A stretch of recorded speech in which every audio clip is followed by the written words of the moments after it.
Hi, I'm Lisa Gunn. I'm a contemporary artist. I'm very pleased to be part of this exhibition, and behind me here is Victoria, which is one of my pieces of work from 2003.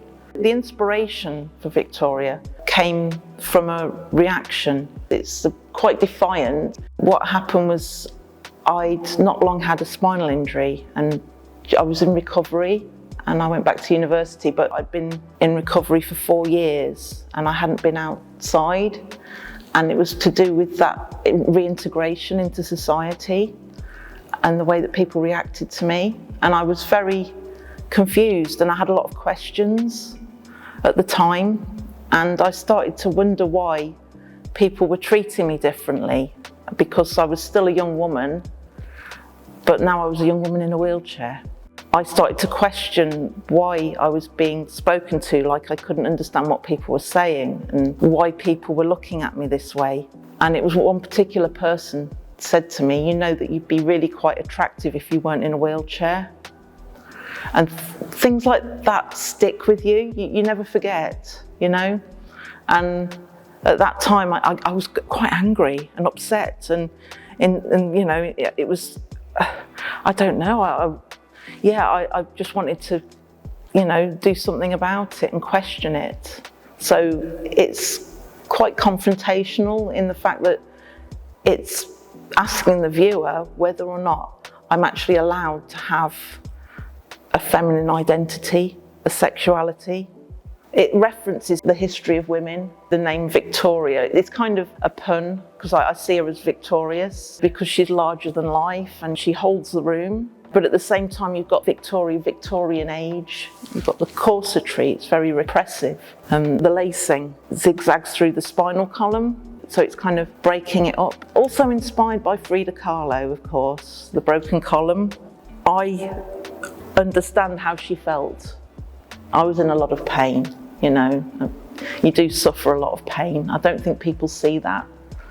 And I was in a lot of pain making this. You can imagine what it's like wearing a corset when you've got a massive kyphosis in your spine. I was using a large format 5.4 camera with a big old plunger hidden. It was all wired up because I had to have authorship over the work. I didn't want anyone else to help me with it, because being reliant on other people for everything else in your life, when you actually make your work, it became my own.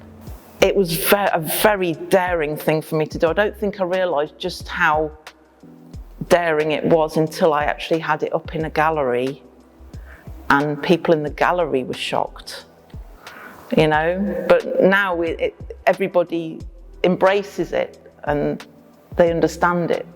But yeah, those days, that was quite, yeah, it was not that long ago really, but yeah, it's, in those days people would come in and go, you know, and I used to go into the gallery and sit and watch.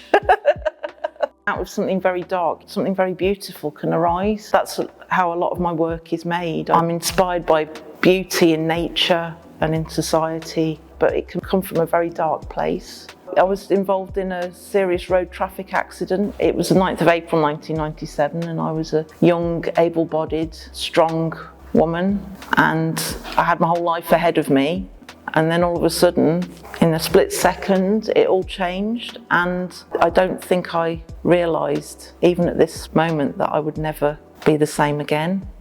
Through time, all the way through, it's been inspired by what's happened, but it's become internal. And I did an exhibition at the Herbert Gallery in 2011 called Trapezius with another artist, Flora Parrott. And I went completely in another direction, but I made sculpture just because it felt right. And I was still doing self-portraits, but they were internal. That's a close-up of the spinal column. And I used to say, that's my spine. It stands 12 foot high.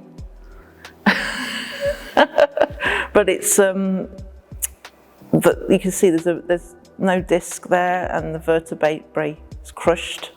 So it's a kind of we call it a kyphosis. It started with the sculpture, and then I started to look x-rays and MRI scans. I have a lot from over the years where obviously I've been back and back to hospital as an outpatient, but I went to Iceland and spent a lot of time in Jökulsárlón, and it's the ice lagoon, and it's where the ice has melted off Vatnajökull, which is the glacier, and these icebergs are enormous. They're like like the size of a block of flats, and they fall off and they just melt away, and they melt away in a couple of weeks. It's really fast, and it's very sad because obviously that's a message about global warming as well, and it's kind of infiltrated quite deeply into what I'm doing, because I do feel it's about the healing process. But what I did was I painted in with acrylic the spinal column into this iceberg, which it's like playing with clouds. I think it's amazing because it's like a body, like a torso.